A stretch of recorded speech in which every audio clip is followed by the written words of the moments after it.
180,000 Jehovah's Witnesses gather in New York for what may well be the biggest religious convention in history. From all over America and from 122 foreign lands come members of the sect. 70,000 fill the grandstand at Yankee Stadium, 22,000 more sit on the field, 25,000 mill outside the park, and across the river, 63,000 more fill the polo grounds to capacity. Nathan H. Knorr presides. He's world leader of the witnesses who believe the end of the world is near. Numbering over 700,000, they're the fastest growing religious movement of modern time.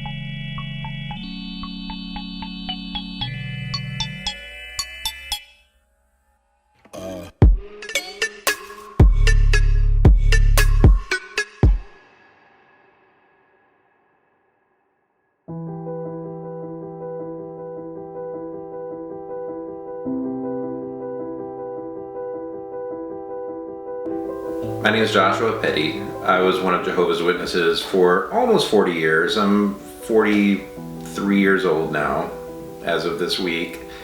It's been around 6 years since I've been out. Officially out. I don't think of myself as having suffered. I don't think of my adulthood as having suffered. There are probably lots of people that have been through traumatic experiences that feel like they're not victims. And that's kind of how it is when you when you fully emerge and release yourself from Jehovah's Witnesses. You feel like a victim, but you don't, because the people that brought you into it were also victims. You feel like you're just part of this great sadness that is shared amongst everyone that you've ever met. So I don't feel like my adulthood has suffered. It has. But I refuse to say that I'm a victim. Had I not left, yeah, it would have been a never-ending line of suffering. From career to relationships to even a sense of self-worth, I would have suffered. Getting out released me from the suffering. The biggest thing that I feel like I missed out on in childhood may not be the things that people think about when they think about, oh, those poor JW kids. They can't celebrate Christmas. They don't do Halloween. They don't trick or treat. They don't celebrate any of the holidays at school. They don't go to pep rallies. Lots of stuff. The biggest thing in retrospect that I feel like I missed out on was friendship. So the witnesses, like many high control religious groups, they have loaded language. So they assign meaning to words that either the words don't carry that meaning, or they assign spurious meaning to words. So for example, friends. Friendships and connections were the thing that I was missing. I went to school every day. There were people I sat with. There were kids that I played with on the playground that I considered friends. And I would come home and talk about my friends, and those aren't real friends. So at that point I'm confused. These are the people that I interact with every day, that I play with, that I care about. They're not your friends. Your friends are the people at the Kingdom Hall. Worldly is another great one. Those kids are worldly. Don't hang out with them.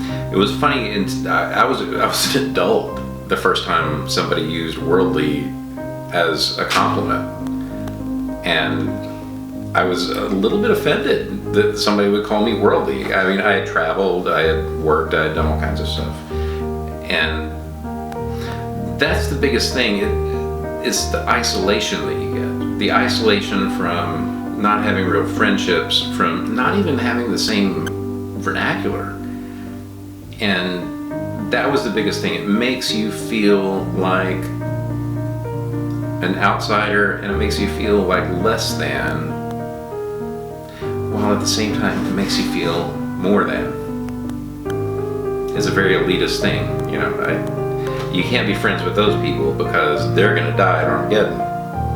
They're not good enough. So on the one hand, the relationships are worthless. On the other hand, you're something better. It was a very isolating experience as a child.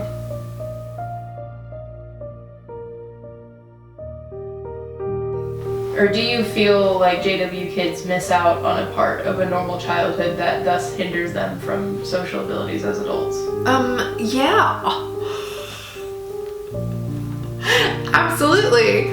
Okay, when you limit a child's ability to have normal interactions with their peers.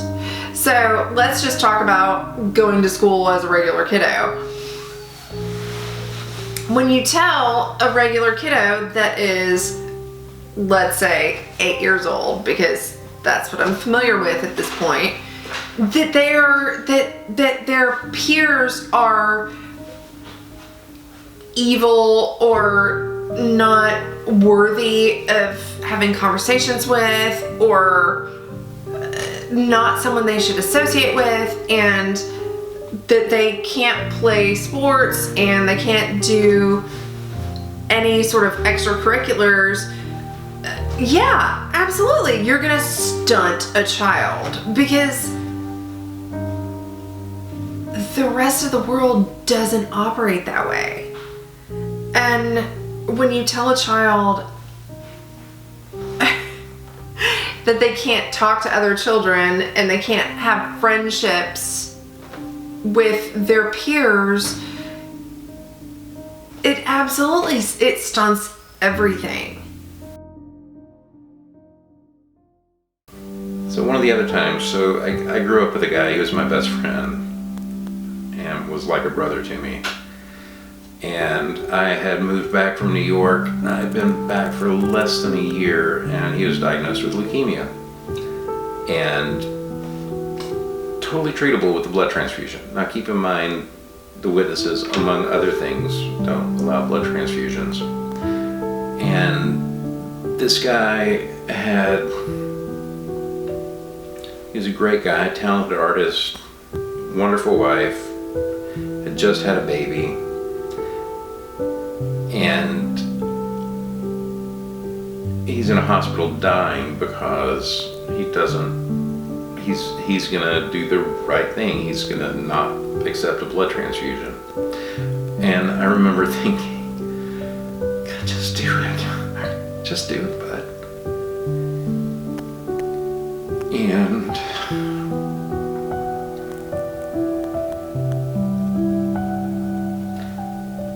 I didn't ask the question. You can guess what happened. He's dead.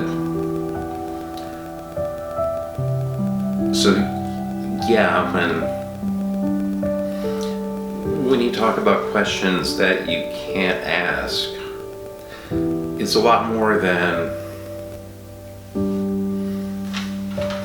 do I understand the scripture the right way? Are you sure this is the right interpretation? Sometimes it is absolutely life or death, but you still can't ask. And in that moment, which I view as a huge personal failing, I should have asked. I should have opened it up for discussion, and I didn't. But that's kind of what they do. It could be a life or death situation, but you also know that if you challenge it, It's now your life or death. If you believe the doctrine, you know, you're now God's enemy and he's going to kill you. Even if you don't believe the doctrine, your family refuses to talk to you. You lose your support structure. So to them, you're dead. And for all practical purposes, they're dead to me. So it's not just about asking hard questions. It can be life or death. And unfortunately, it puts people in a position where it's your life or my life. And that's not a very fair position to put anybody into.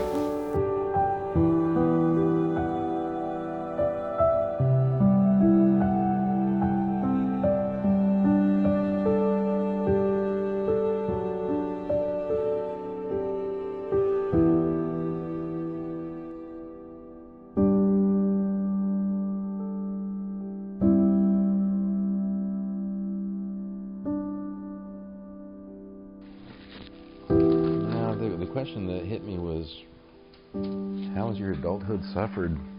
And my first response was, oh, that's easy. Here's all the grievances I have. And then the second response was, I'm not suffering. Yeah.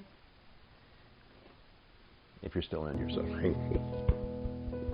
I love you. I love you. Thank you for being here.